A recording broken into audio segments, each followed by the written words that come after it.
taped, so, you know, if you have any, I don't know how sensitive the mics are, so if you have any side chatter, keep it down.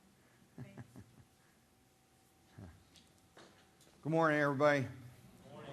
We'll try one more time. Good morning, everybody. Good morning. All right, good. As you can tell, I'm an interactive type of guy. I move around because I know a moving target is harder to hit than one that stands still. So we're going to engage today on talking about sexual harassment. We're also going to get into talking about different things, too, that fit in with sexual harassment, different areas, you know, verbal, nonverbal communication, different things that are going on out there. It all adds up to this. And it'll make it a lot more interesting for you and give you some interesting little tidbits that'll help you out. My name is Tim Dimoff. I'm president and founder of a company called Sachs Consulting. We're based out of the Akron-Cleveland area in Ohio. And we travel all over the United States working with all different groups, military, non-military, the hospitals, educations, profits, nonprofits, corporations. And basically, we do a lot of training. We do a lot of training, consulting on building better cultures in businesses, supervisor training, education stuff. We're heavy into the human resource, into the security issues and issues like this. A little bit about my background. This is my second career doing this. My first career, I fought my battles on the street. I was in law enforcement up in Ohio. And I was on the Akron, Ohio Police Department, and then later on the Federal Task Force with the Joint Commission with the FBI and that. My whole career has been nothing but working with people, reading people, working with people, cultures, understanding how we all interact, how we help each other, how we don't help each other. I'm going to give you a lot of little things like that. It'll be interesting for you. But I started out in the police department and quickly went into the high crimes unit. From there, I went into the SWAT team, and I got involved and trained heavily in doing entries into hostage situations, active shooters. For about 5 years there, I was the first guy in. I'm the guy that got the battle. I'm the one that got the guns, the knives, the clubs, the close calls. I know human nature better than a lot of people, okay? I had to make decisions in split seconds. Most of my decisions were made by nonverbal cues, nonverbal indicators. All that stuff relates to how you communicate with people. From there, I went into narcotics, worked undercover, very deep undercover for 5 years. I can't even begin to tell you what I seen, what I experienced. You wouldn't want to know. It's not pleasant. Then after that, 7 years, major case officer and that, and then the task force, and then heavy into the training. Throughout my career, I enjoyed my career, but after 11 injuries, I was forced out a little early. And I decided, I'm going to chase the American dream. I'm going to start a company. And the main reason I'm going to start my company is so I don't have to deal with violence, aggression, negative people, people not getting along, litigation, drugs, aggressive behavior. So I jumped in, started my company, and what did I find out? I went from a cruiser to a corporate jacket, and it's the same issues. We don't get along. I'm here to tell you, we just are not getting along like we used to. Our grandparents would be sad about how we don't get along. They'd be sad about customer service, how we treat each other, cultures in a lot of different places. Now, I'm here to tell you that all of you in the room, including myself, you can make a difference. I'm here to talk to you about sexual harassment and how you can make a difference. And I'm going to show you some things. And it's not just sexual harassment. It's bullying. It's workplace violence. It's communication. It's really culture, how we communicate with each other. But one of the other things I do want to say is I do want to thank each and one of you for your jobs that you're doing here, supporting the United States, supporting the military, supporting everything you do. So for me and from where I'm from, we want to give you a big thank you for what you're doing. I'm very concerned because the military to me has always been the cornerstone of this country. This is where the greatest discipline, this is where the greatest focus, advancement, and everything is at. And if we lose our cohesiveness, if we lose our discipline for the mission and the project, if we lose that here in an establishment like this, and I'm not saying you're losing it, I'm just saying we need to improve.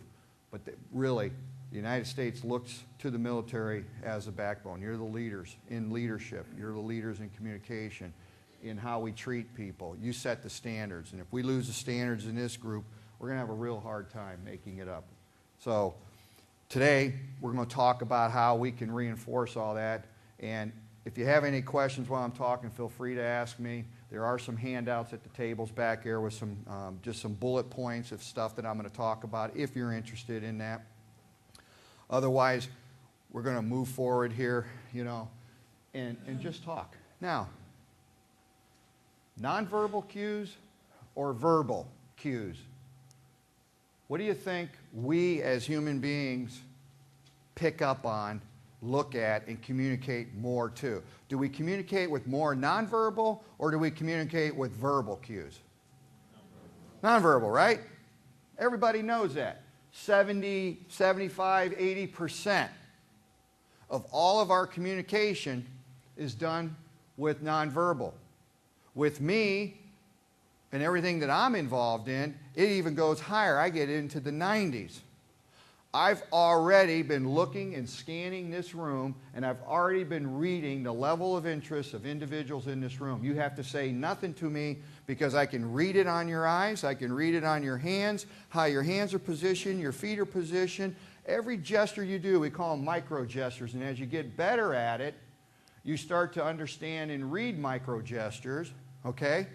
Because when I go into a house in a hostage situation, and the guy's looking me in the eye, and he's got his hand down here in a fist, guess what? I know that he is not going to be friendly.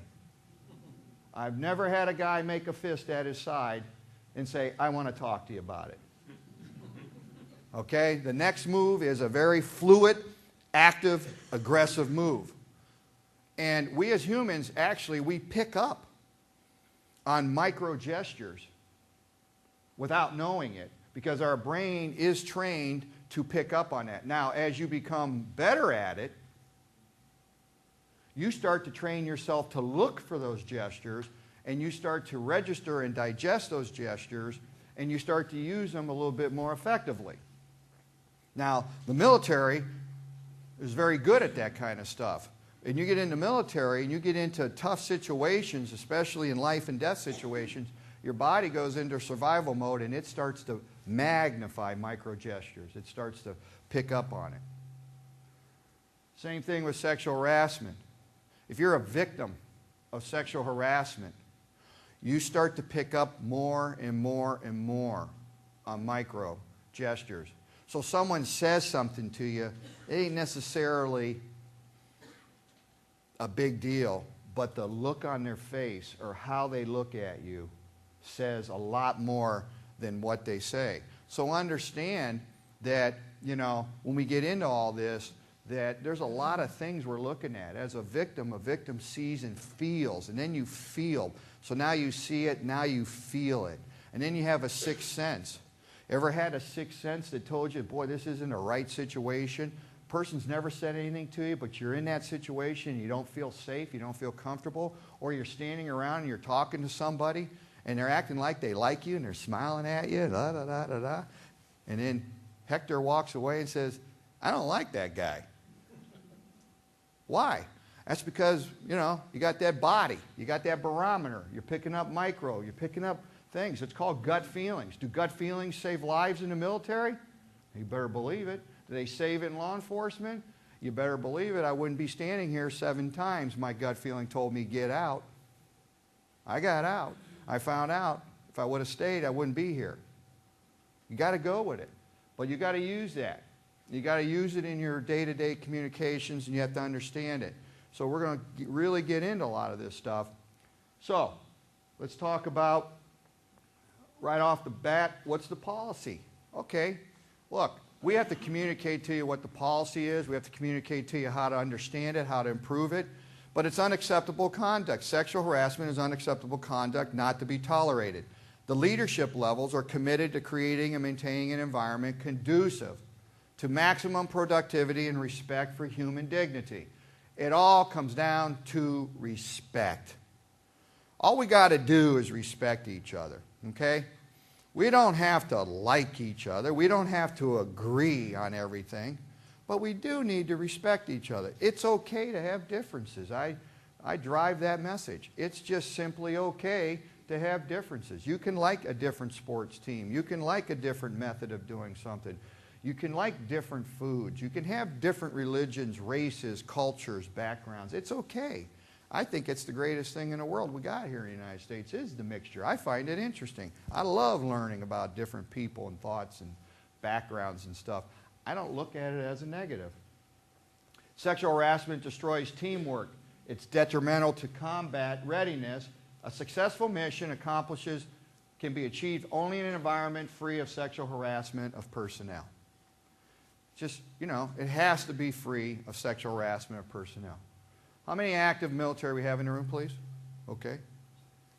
How many former military do we have in the room? Okay. And then civilian. Okay.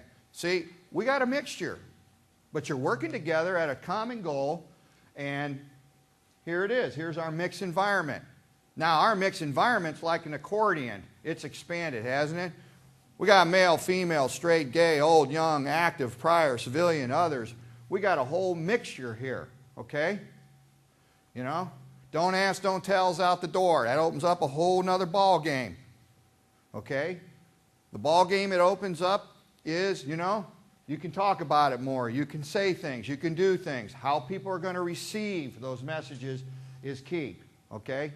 So, it applies to everybody. Rules apply to everybody, okay? There's no exception. And we shouldn't create exceptions. Now, the federal government says, look, your acceptable or non-acceptable conduct falls under federal guidelines, all right? So what we're talking about today is federal law. You got no options. It's federal law. It's meant to be, and it's basically based on Title VII. Now, you notice you get all those capital letters, Americans with Disability Act and everything else.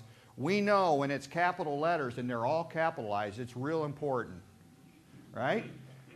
So this is real important. But unwelcome verbal, physical conduct based on a person's race, color, religion, sex, gender, national origin, over 40 or over, disabled, genetic information.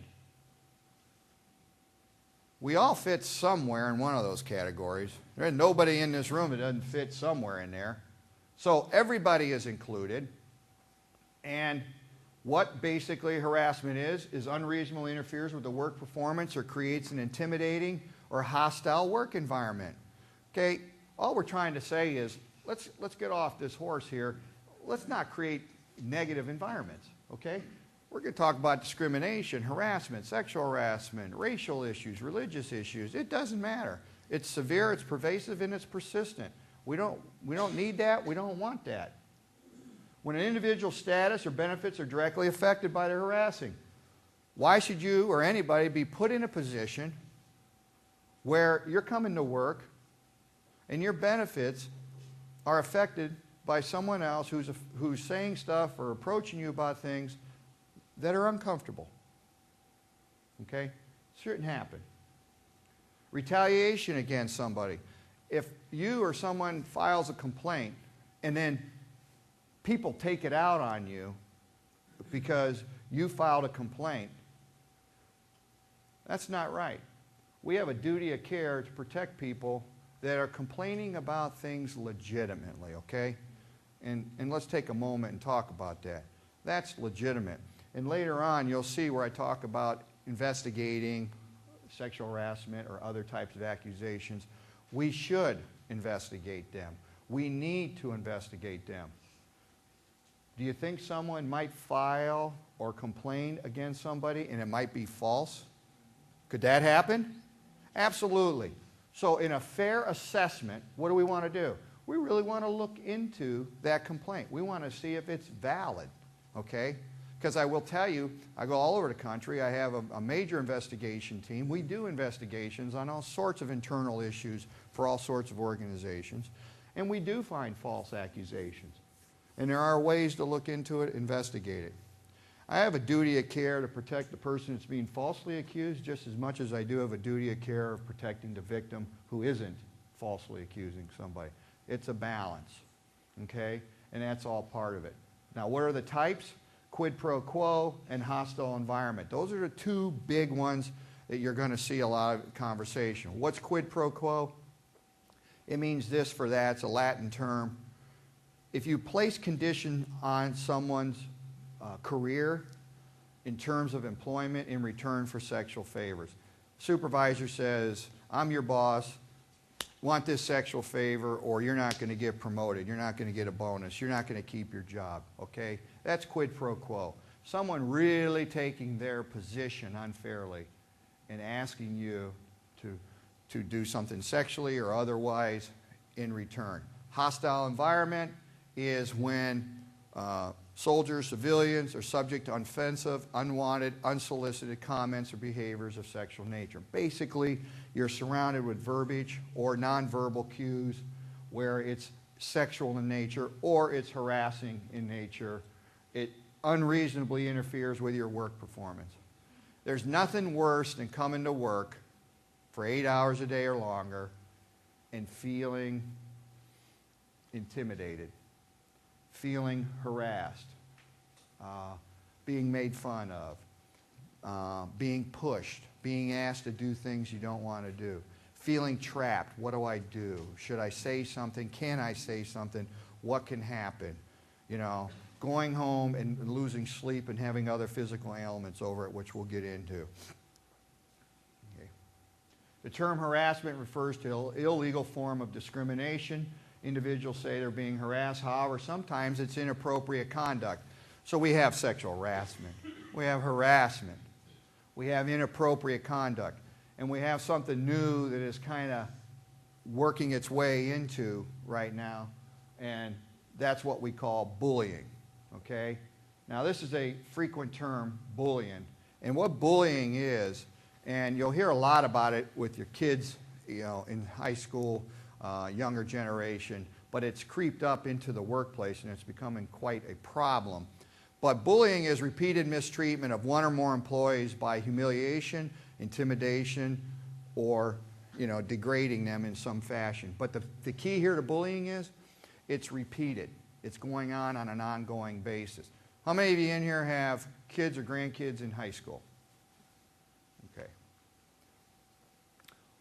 The kids in high school today are really up against a ton of extreme amount of bullying. The younger generation, high school on up, it's actually even down into lower grades now, middle schools and stuff. But we're seeing a ton of bullying. You're going to just hear more and more about it. The problem with bullying in the younger generation is that they really engage in it, and they use the electronics as part of it. They send text messages, emails, blogs, MySpace, you know, Facebook stuff. They post stuff. They send messages on phones, and they recruit other kids to help them, and basically they just annihilate a subject person, and they bully this person. Now, the problem with teenage bullying or younger bullying is that that age group has a lot of self-esteem issues. They're emotionally building their thought pattern of themselves, their respect for themselves, and they really deal tough with this issue of bullying, and it can be quite harmful to them. About a year and a half ago, we had a young lady up there in the, I think she was Connecticut area, was in high school, and you probably read about it in the paper, it was on the national news, but bottom line is, you had about 22 students or so harassing her on a constant basis, and they were basically bullying her. Now, they bullied her so much every day, every phone call, every message, emails, everywhere she turned, People were doing this. She was getting these electronic messages. She was getting certain looks in the hallways. People were saying stuff. People were ignoring her. She was bombarded with this bullying. Now, when that happens, someone, adult or child, can start to lose a lot of their self-esteem. They can start to lose a lot of mental, emotional, physical issues can set in. For a young teenager, it's even worse. This young lady was bullied so much that her self-esteem was driven down so low that she decided to attempt suicide, and she succeeded.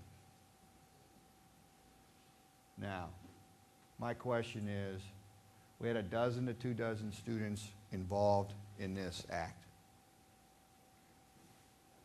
Where's their parents? We had 12 to 24 students. Where's the teachers? Where's the school administration? And here's a more important question. Where was this young lady's friends? Where was her support? Now, to answer all those is, there wasn't any. We ignored it. We didn't do what we were supposed to do. I think if you stand by and you let stuff happen, you're just as guilty as someone that lets it happen. Now, you may disagree with me, but there ain't a place I'd go and let someone annihilate somebody. I'm sorry. If that meant me getting injured or hurt, I'll take that chance. I got to go to sleep at night. It don't fit with me. I don't understand in this situation and that in other situations how we can have something like that happen, and we got all these support mechanisms that are out there and we didn't do nothing about it. I mean, come on. Parents, students, administrators, teachers. It wasn't a secret that this was going on. I do national research on all the workplace shootings, all the workplace violence, school shootings.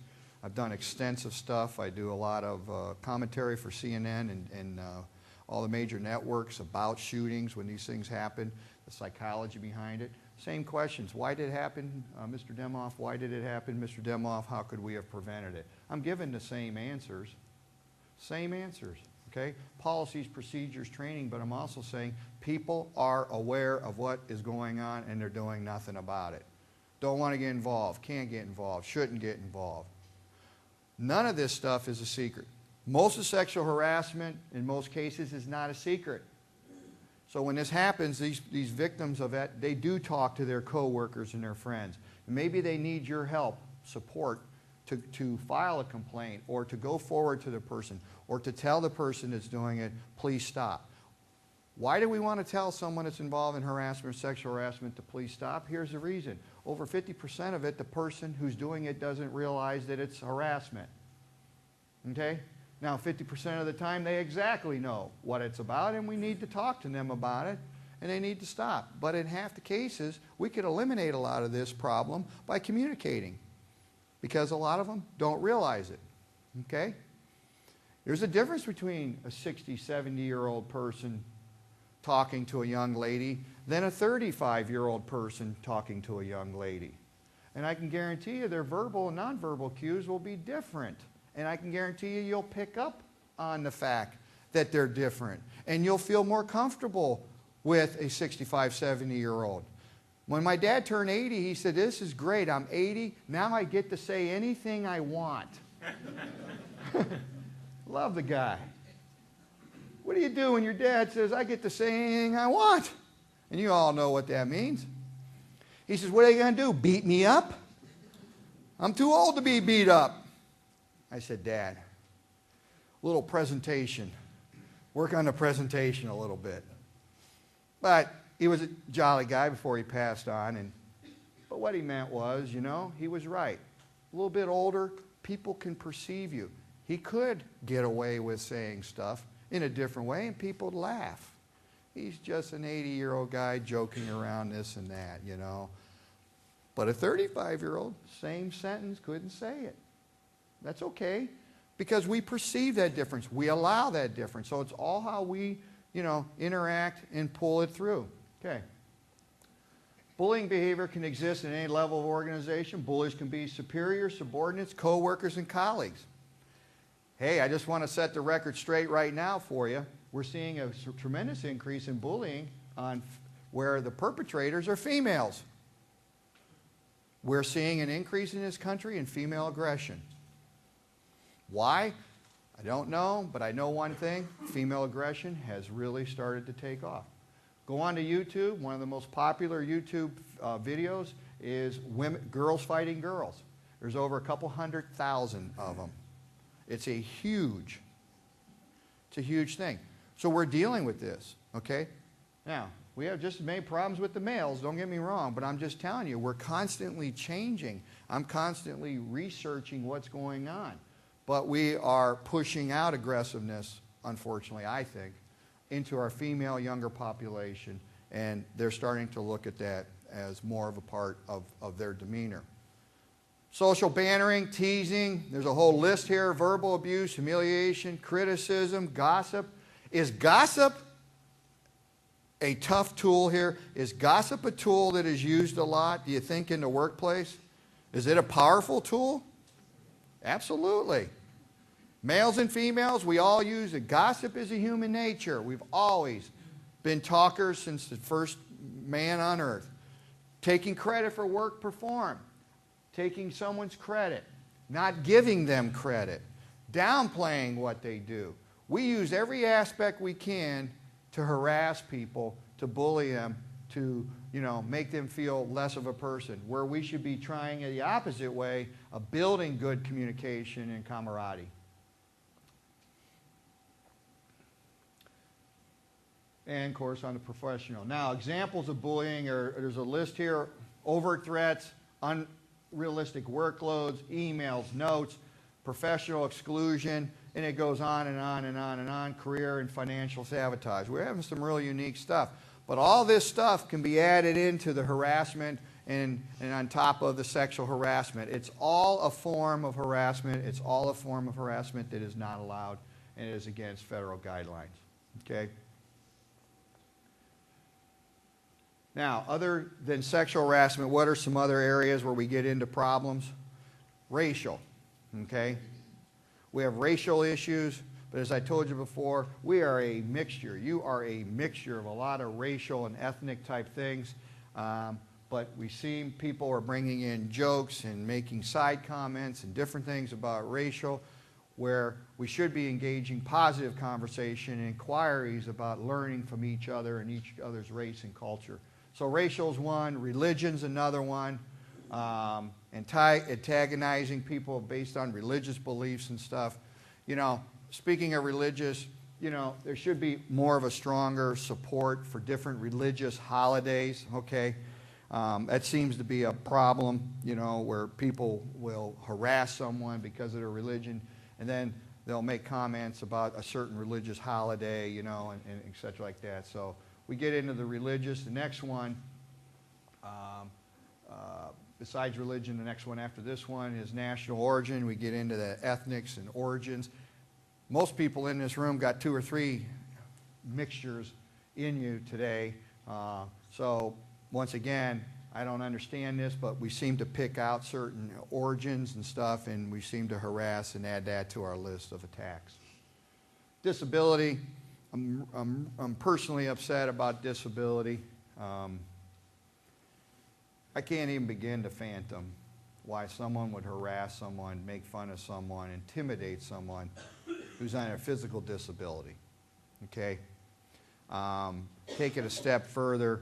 We got men and women fighting overseas, coming back with permanent disability, going into the workplace, and someone has got the guts to harass that person or make fun of their disability. You got to be kidding me. It's totally wrong. I don't understand it. I don't even understand how it even starts. I don't even understand how anybody even think of it, but it happens. Once again, it's up to us not to let it happen. It's up to us to go up and thank that individual every day for what they did, because for the rest of their life they're missing an arm, they're missing a leg, they got injuries, and somebody thinks it's cool or it's okay or acceptable. That type of harassment, unacceptable. And once again, it's up to all of us. Behavior assessment is a leader's responsibility. We need the leadership of this organization to take a positive role. You're going to have to assess the behavior from the recipient's perspective. A lot of times I have someone says, I was only joking. Well, only joking is not an excuse. Once again, there are people that were joking. They thought it was a joke. They don't know better. Okay? But once again, let's advise this person. Let's enlighten them that it wasn't taken as a joke. And someone can say, well, I was joking. I can afford them the opportunity to say, hey, you did it once, you thought you were joking, you're being told it wasn't a joke, it wasn't received that way, and that's fine. And in half the cases, hopefully that person says, gee, I'm really sorry, I was only joking, it'll never happen again. And if it never happens again, then I would tend to believe in most cases it probably was a joking, didn't mean it to be that offensive. But if it doesn't happen again, the person is taking corrective action. I think we can live with that. But what happens if the person says, I was only joking, you tell them, they say, oh, I'm sorry, and then 2 days later they're at it again. Are they joking? The answer is no. It's no longer a joke. And it's no longer, in fact, it's confirmed that it's not a joke. Because if I've told you to correct it and you say yes and then you go back to doing it, that means you're pretty much blatantly disregarding that direction. So, how would a reasonable person under similar circumstances react and be affected? Just have to ask yourself, if I said that to you or I did that to you, how would a reasonable person react? Do men and women view things differently? You know? Do we watch the same behavior? If I had 4 women here and 4 men and I had a certain action up here or certain verbal stuff happen, would it be perceived differently in a lot of cases? And of course, we know the answer to that. Heck yeah. I had a situation, I was telling your other groups, I had a situation I was debating about how that was perceived. So I took the scenario home to the pro and I asked my wife, here's the scenario. And she said, what are you, stupid? Heck yeah, that's offensive. And I said, that's what I wanted to know. It's one of those borderline things. But once again, perception, men and women. Can we perceive, yeah. If we have different ethnic backgrounds, different religions, do we perceive things differently? Yes. Do we have the right to perceive things differently? Sure you do. It all depends on your background, your beliefs, what you think, what you don't think. You know? Is a military or a police officer going to think a little different than, say, a regular civilian? Police officers, I will tell you, use humor to get through their day. Okay? They might crack a joke to each other that to a common citizen would be, wow, that's mean. To them, they're trying to get their emotion relieved. So they say it to each other and they make sure they don't say it to a citizen. Is that right or wrong? If I have a conversation with somebody and they're not offended by it, that's not harassment. That's not sexual harassment. If I have the same conversation with someone else and they're offended by it, that's sexual harassment. That's harassment. So you have to understand, we have to determine whether that's going to be received in a negative or positive way or an okay way.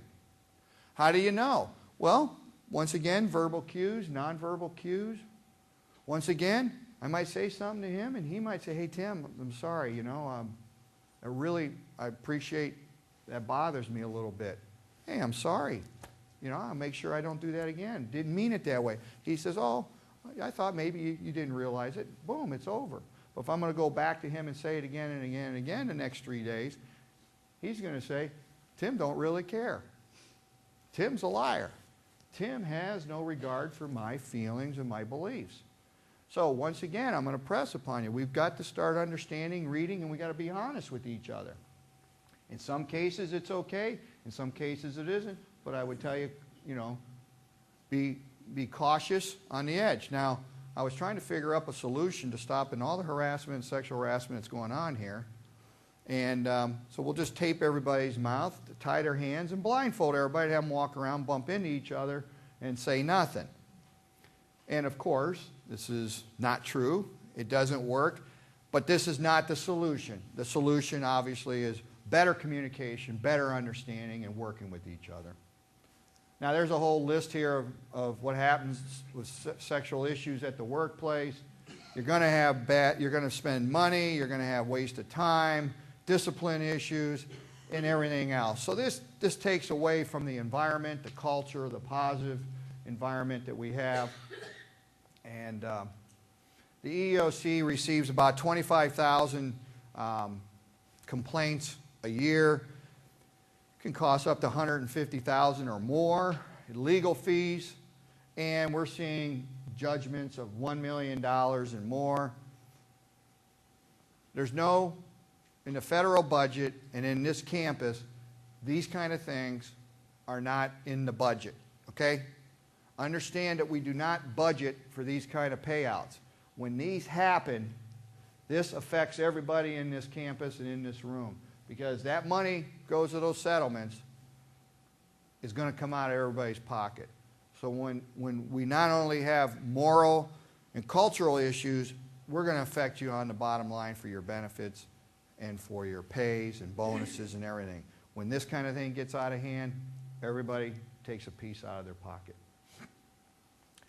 Consensual romances, 50% of sexual harassment cases are a result of intimate relationships that have gone bad here at work or wherever.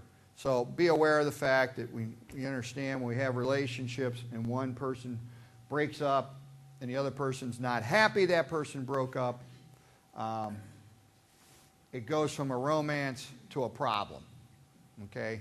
And we see a lot of things spill over where the one partner is not happy the other partner broke up, and it keeps going back trying to mend the fence, and it turns into a harassment situation. So here's a list of things that can happen with these type of romances. You get the whole thing: conflict, retaliation, discrimination, inefficiency. All these things happen, but in the end, what it does do causes a morale issue because it spills over. And a lot of times when we have harassment or sexual harassment issues going on, we also have coworkers that join in and they start to take sides, okay? So Tim's over here and Sue's over here. So Sue starts telling her friends, coworkers about it, and Sue gets her little village together of people that are on her side. Tim gets his little village of people on his side, and then they tell other people, and then you got people in the middle who are debating it. Gee, I know Tim. I'm surprised, but then I'm not surprised. But then I know her. You know, I'm not so sure about her. And before you know it, it's a community issue, you know. And we got, you know, different sanctions and organizations all over something that started right here and it blows up. It can always end up all the way down to the morale, to the discharge issues. And now, once again, it can be difficult to define and identify, but one of the other issues that has been brought up a lot of times is, well, if I can say this or do this in a social context, out at a bar with friends, at a sporting event, in my house, if I can make that comment, isn't it okay to make the same comment at work? And the answer is no. Just because, you know, example, a guy goes out to a bar, he goes out to a bar with 3 guys that he grew up with, that he's joked with, he's played sports with, he's literally grown up with them his entire life. I would think their conversation would be a little different than when that guy comes to work and he's talking to coworkers that he's been working with maybe for a year or 2 or a couple years. And I would think rightfully so, he or she should know that. A group of females together talking might share some stuff or say some stuff that I don't think that they want to say or share in the same mode in the cafeteria with 4 or 5 other females that they don't know real well that just recently started working here. So just because you say it socially does not make it an acceptable. It's not a good rule of thumb. Sex discrimination, sex harassment, same thing. Once again, it comes back to the federal guidelines. and we have the same issues with that. Now, discrimination can include hiring, compensation, advancement, training, and termination. If you're using any of these categories in combination with harassment or sexual harassment or any other form, you know, this is really solid discrimination, and you should not be doing that. And that can get you a lot of issues that can come up. Once again, it's got to be verbal or physical conduct that interferes with the person's work performance or conditions and creates a hostile or intimidating work environment. And I want you to really understand that. I'm driving this home, is the fact that if you create this kind of environment, doesn't really matter what you said. It's wrong. It's improper. We need correction on that. Now we'll talk about the EEOC, Equal Opportunity Commission. What's some things that they say that kind of supports all this? Submitting to conduct explicitly or implicitly as a term or condition of your military or your civilian service. Okay? You know, just because someone submits or agrees to do what that person is pressuring them to do does not make it legal or viable or good. It still is sexual harassment or harassment. If you submit, you reject it, such conduct on the basis of decisions affecting the service of the members' assignments, duties, and schedule. So once again, if they tie it into all this, it's going to be another problem with the EEOC. And once again, here we go again, back to unreasonably interfering with someone's work conditions, you know, and creating that intimidating and hostile environment. So once again, the EEOC does not look upon this as wanted. We'll look at some examples. Unwanted touching, pitching, grabbing, and patting. This is the big debate, okay? Once again, I can't tell you exactly what's right or wrong. There are people that come up and they like to put their arm around your shoulder and ask you a question. You as an individual, number one, you're going to have to let them know if you're uncomfortable with it. I can't necessarily say that, you know, for sure. I tell people, when in doubt, don't do it. But the bottom line is, if someone does come up and put their arm around you, and it is a little uncomfortable, you know, a simple conversation with them might help. Hey, Tim, you know, when you come up and talk to me, you put your arm around me, I get a little uncomfortable. People are watching or looking or whatever. I'd appreciate it maybe if you wouldn't, and I hope you don't take this personally. Person says, hey, I'm really sorry, I don't know. I put my arm around a lot of people, you know. I didn't mean it that way, but hey, I'll work on it. End of story. Now, once again, as I told you, in over 50% of the cases, a lot of those simple cases, people just aren't aware of it. I'm going to tell you right now, do you think a 65, 70, 75, 80-year-old person, do you think they put their arms around people? That's their generation, okay? Their generation, your grandparents, they want kisses from their grandkids. They want hugs. They go up. Hey, they're a hug generation, okay? And I think in most cases, you know, with the older people like that, I don't think we get too tangled up with them, you know. They come up, put their arm around you or whatever. I think in most cases, but if it does bother you, just explain it to them. You know, just explain it to them. But in most cases, well, we don't have a problem. Now, same scenario. 35-year-old person comes up, puts their arm around you, hugs you, pushing you, grabbing you, saying certain things, or gives you a certain look. All of a sudden you say, God, I'm uncomfortable with that. But you just had a 65-year-old do the same thing and you weren't uncomfortable. That's your right. Nonverbal cues probably are telling you why. Gut feelings are probably telling you something else. Okay? So once again, you know, are you allowed to have that feeling of differences? The answer is yes. Okay? Someone comes up and puts their arm around you and starts touching other parts of your body, you know, probably don't need to figure that one out, you know. So there are certain grabbing and action that we can tell. But once again, verbal, nonverbal, conversation, and once again, I will tell you, you need to let people know if it's an uncomfortable situation. Unwanted requests for dates, sexual favors, lewd, or suggestive language. Okay? Someone comes up and asks a young lady here for a date. They're both single, whatever. Is that sexual harassment? I don't think so. Young lady says no. 2 days later, he comes up and he says, hey, thought maybe you might reconsider going out, not this week, but next week. Young lady says no. Okay? Now the guy wants to ask third, fourth, fifth time. Now we're getting into an area. Okay? Once again, I would advise people that are saying no to dating like that in the workplace to say, you know, I appreciate you asking me. I really don't have any interest. I have a boyfriend, or I have no interest, or I don't date people from work, and I just want you to know nothing against you. Clarify.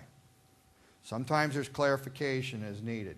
Now, someone asks someone out 6 times and they keep saying no. I don't think it's clarification, you know, we get that many. But what I'm saying is, if you're smart about it, you start clarifying. And that's one of my points with the sexual harassment. Harassment is just sometimes people don't understand. You got to blatantly clarify. And you get signs, graffiti, magazines. You know, in the workplace, we used to have a lot of the pinup Playboy calendars. You know, this is years back. You don't see a lot of that, but you know, maybe stuff would be suggestive stuff would be on a screensaver. You know, got to use a little discretion in those areas and stuff like that. Once again, submission, rejection of the conduct is a term of condition of a person's pay, job, career, unreasonably interfering with their work performance and creating intimidating, hostile environments. Once again, these are the 2 main areas that we got to be leery of, and we have to keep in mind that we have to avoid. Supervisories, once again, let's say you're a supervisor and it is brought to your attention that something is going on and you fail to take action. As a supervisor, you are now part of the problem and can potentially be part of the litigation. I want you to understand, as a supervisor, someone comes forward to you and says, hey, I got an issue going on, can you help me on it? Now let me clarify something also. By the time someone comes forward with a sexual harassment or harassment situation, do you think in most cases that's the first time it happened with that individual? No, right. In most cases, in almost all cases, no one usually comes forward with a sexual harassment or harassment case until it's happened a couple times. Because the victim's psychology is, usually when it happens once, well, maybe I'm misreading it. Or I'll give them a chance to correct it, you know. Or they make excuses. Or they're intimidated. Or they're embarrassed. So understand, once someone brings it forward to a supervisor, that usually means it's been an ongoing thing for X amount of times.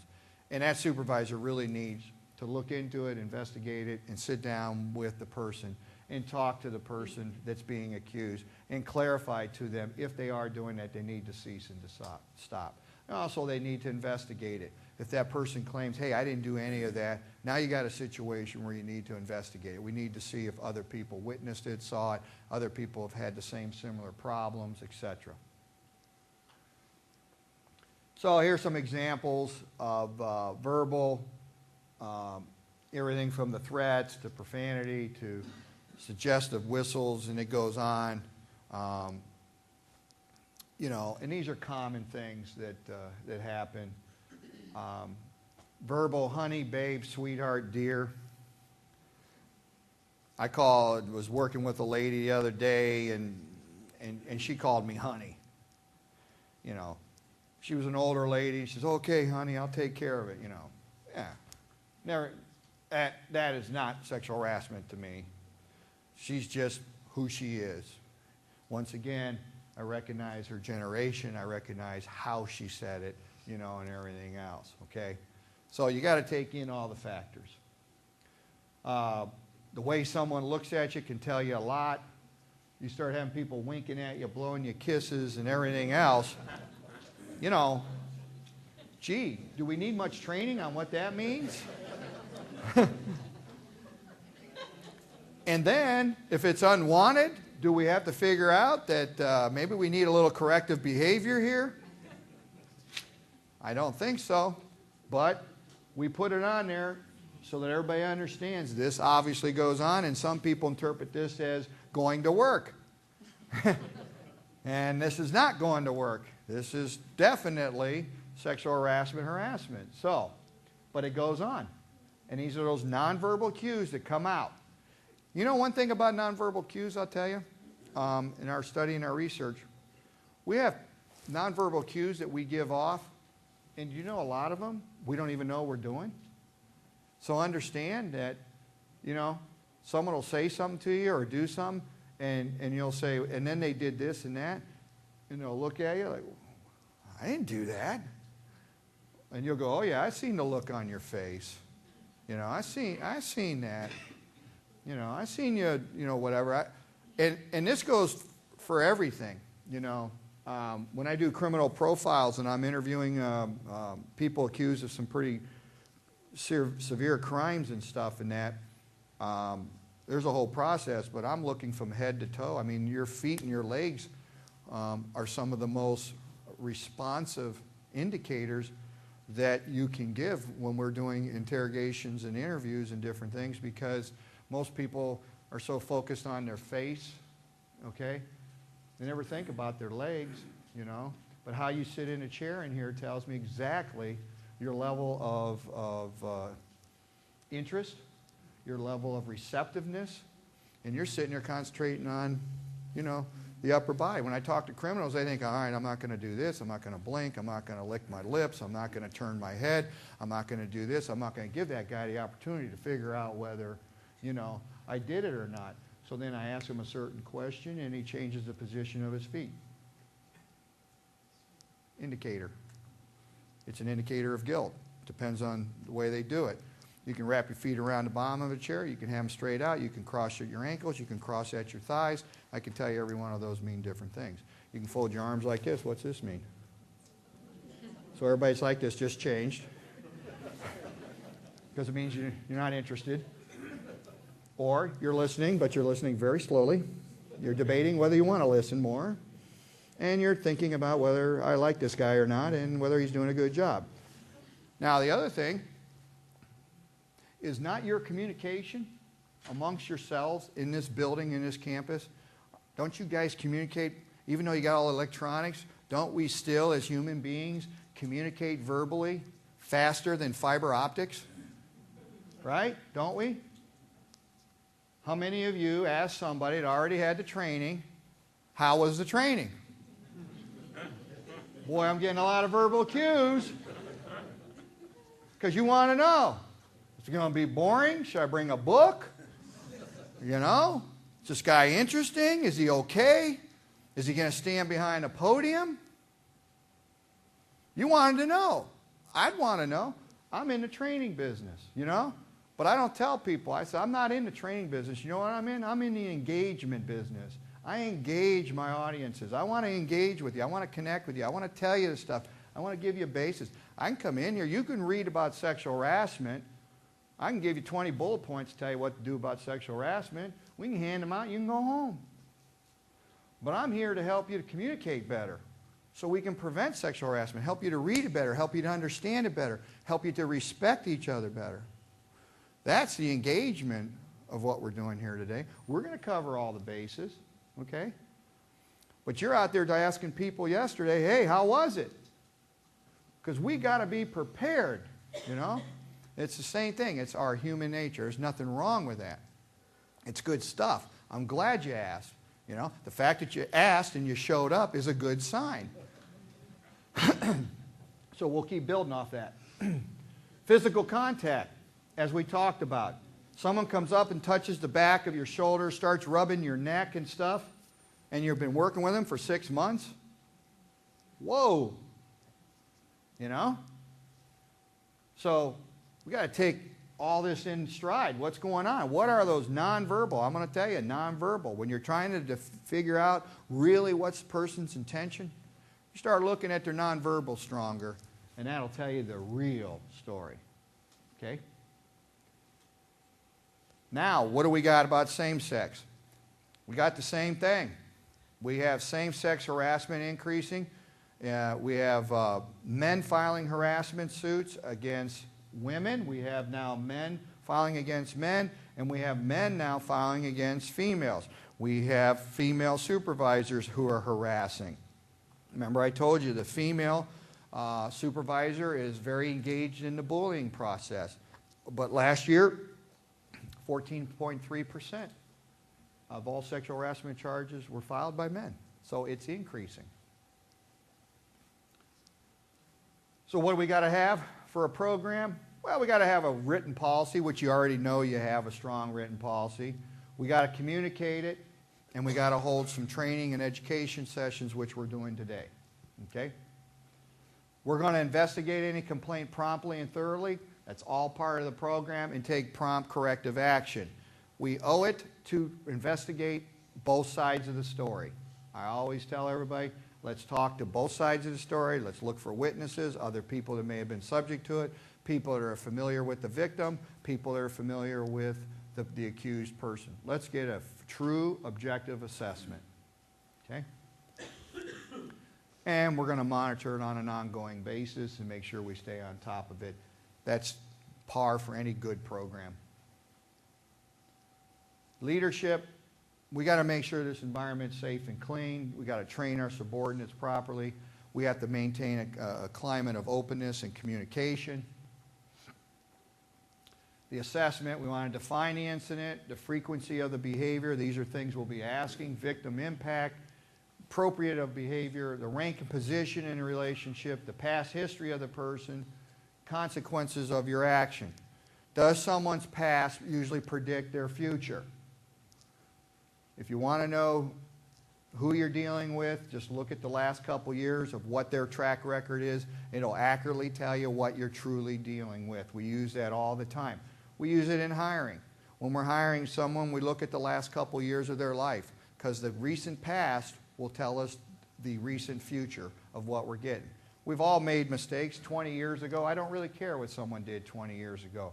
But if I'm hiring them, or I'm looking into them, or I'm seeing where they're at or what they've done, I'm going to look at what's happened the last couple of years, because what you've done the last couple of years tells me what you're doing right now, or you're going to do if I hire you, or if I investigate you. Your attitude over the last 6 months, 2 years is going to tell me what truly your attitude was towards that incident. So all this stuff really pertains to it.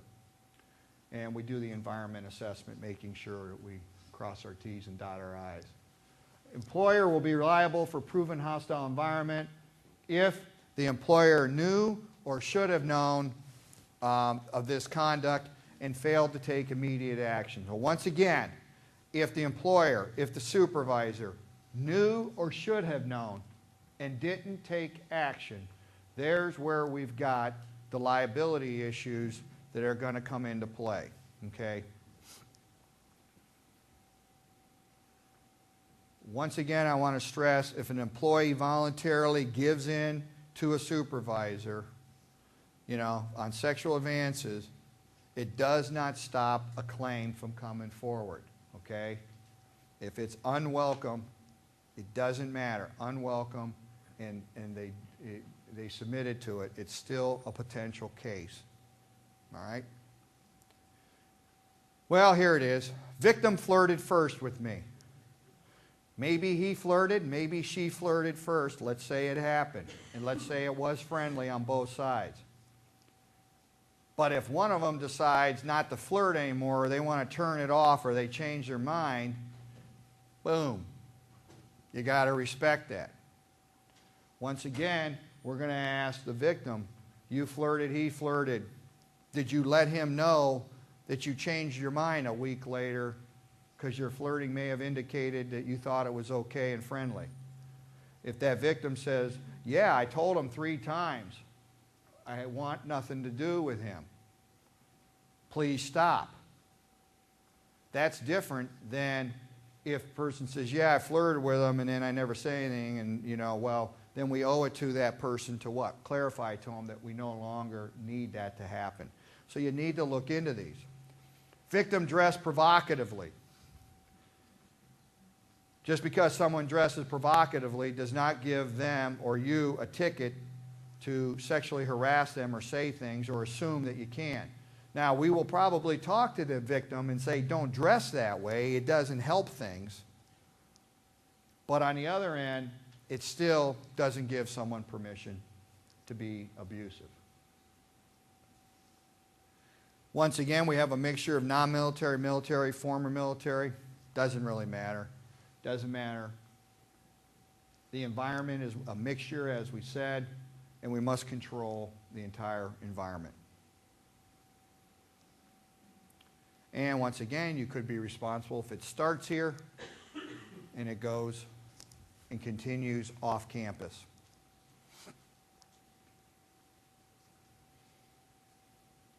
Now, what are some of the psychological effects, which I want you to understand? There's a list here, but this is the victim, and we sometimes don't necessarily think about it, but they definitely can go through self-esteem issues, self-confidence, trust, anxiety, fear, physical, psychological issues, emotional responses. This stuff can build up. They can take more time off. They can have health problems. So this stuff can build. So it's not so much that it's someone's feelings are hurt. We see a lot of mental, emotional, and physical results of this going on. Here's a list of some other ones that happen. That it's not unusual. And they'll start to complain about these different problems. This gets involved in the lawsuits, and it causes... Now, a lot of times people will say, oh, they're just making that up. I want you to understand victims are not making up these emotional, physical things. This stuff becomes very real. Once again, the victim will do what? Many times they minimize it, they try to minimize it because they really don't want it to be a major thing. Sometimes they'll deny it, they'll go, well, it's really not happening. Or I hope it's not happening.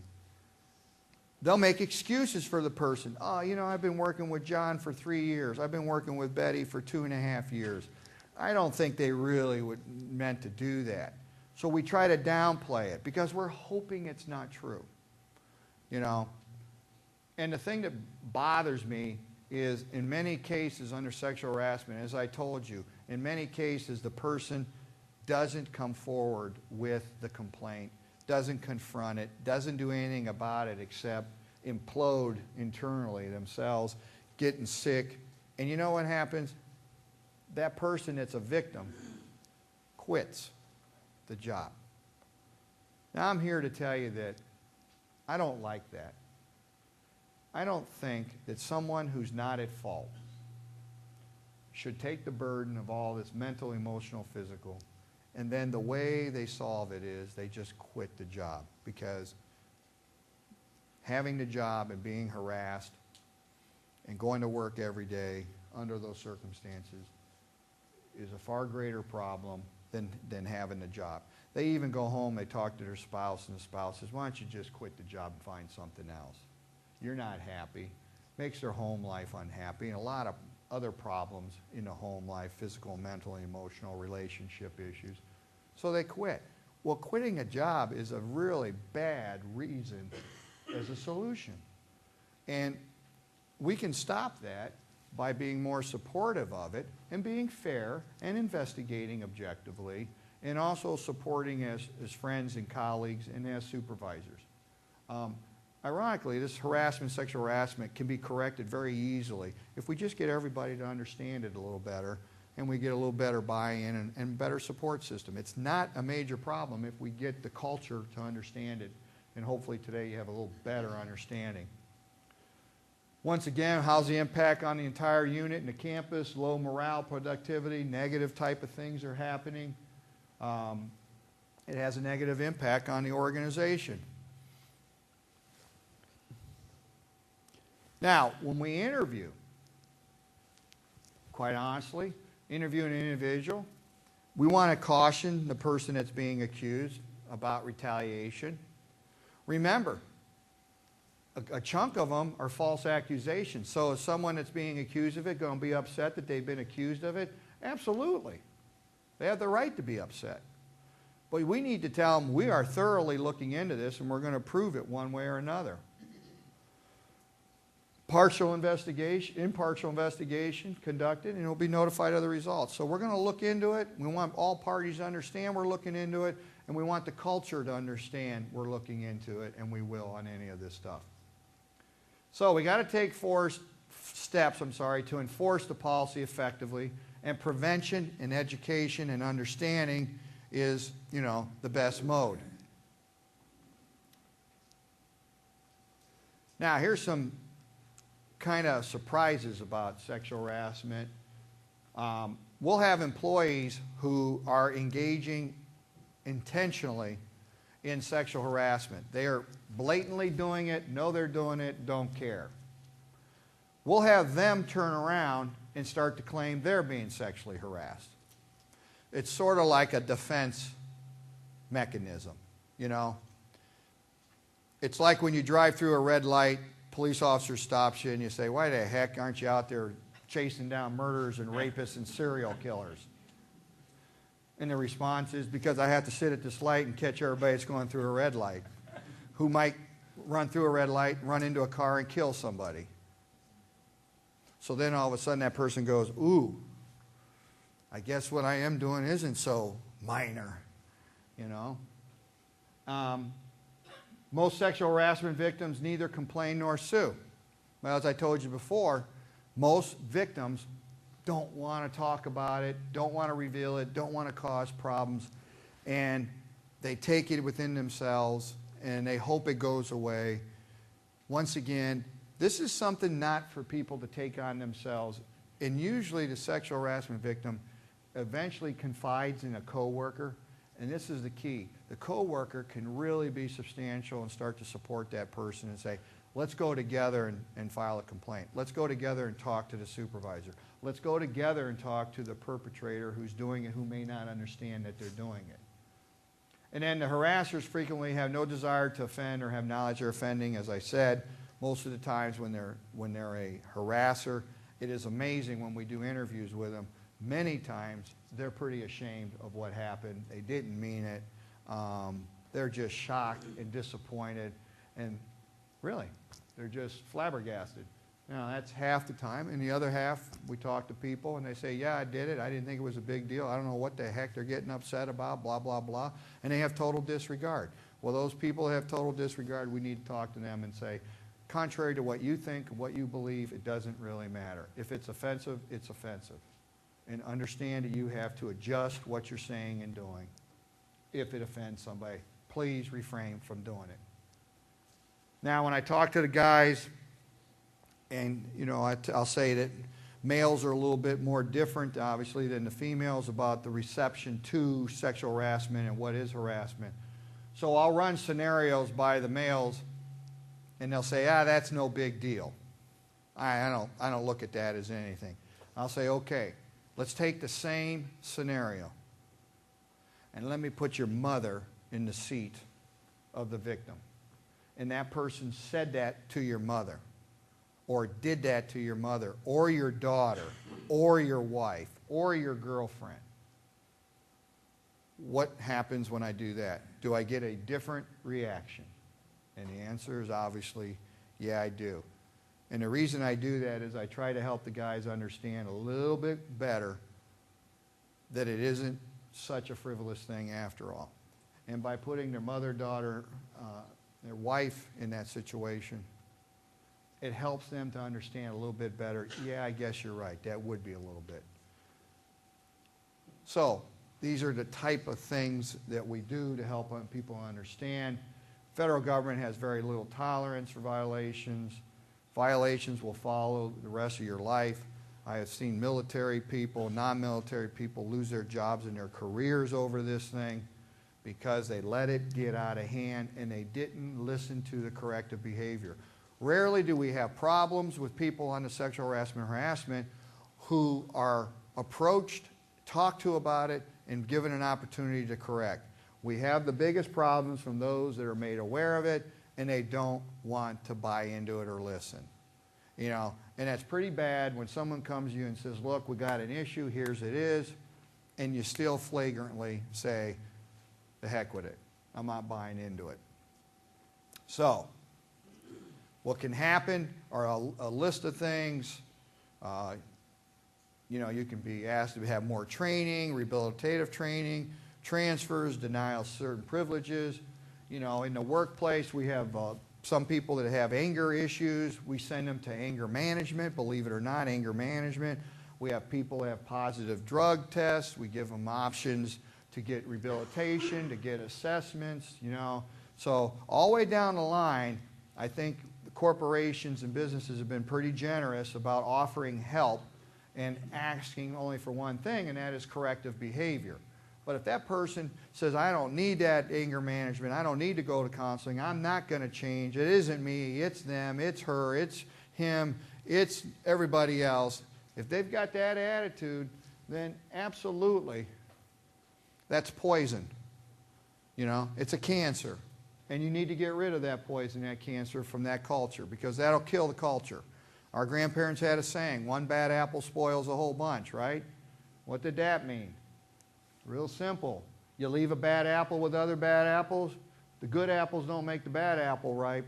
The bad apple affects the rest of the good apples. That's the way a culture is in a business. If we don't correct it, that's a cancer. We need to do something about it. It disrupts a unit. The prevention is the key. Reported action. Leaders set the example. It's real simple here. Simple formula. Let's all get involved in a small way, or unless you want your career, your family, and your status, and the overall mission degraded. Because if you don't address this issue in a more holistic way, that's the problem we're going to have. And go ahead.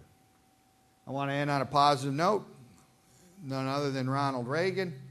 He said, some people spend an entire lifetime wondering if they made a difference in the world, but the U.S. Armed Forces don't have that problem. What a great quote. And as I said to you at the beginning, I firmly believe what you do, working here, what the military does and has done, the work you're moving forward, how you're helping all the men and women in the world here, helping this country. People look up to you, this campus and other campuses and bases, you know, to lead the way. And I don't want to see the deterioration of this kind of an organization, because I really do think, you know, you guys don't have that problem, and that you would be aggressive in changing it and understanding. But it really starts with education. It really starts with someone such as myself, some other people coming in and really explaining this more on a humane level, okay, more on a personal level, okay? We can talk about the laws of it, but that doesn't really matter. What we really need to focus on is how it affects us as a culture, it affects us personally and individually. No one in this room would want anybody in their family to be sexually harassed or harassed in an ongoing way. Nobody would want anybody in their family to be bullied. Based on that assumption, I would encourage all of you to take a little different approach and say, start supporting anybody that might be going through. And it ain't just sexual harassment. They could be going through other type of emotional issues. People are going through financial issues, problems with their kids and their families and their relationships and different things. I would encourage you to be a culture that supports each other, okay? And not a culture that says, not me, you know, because everybody at some point in time needs support for different things. And that's really what this is about. Let's get rid of the bad apple, let's get rid of the cancer, and let's move forward in a proactive way. I appreciate everybody. Have a great day. Bye.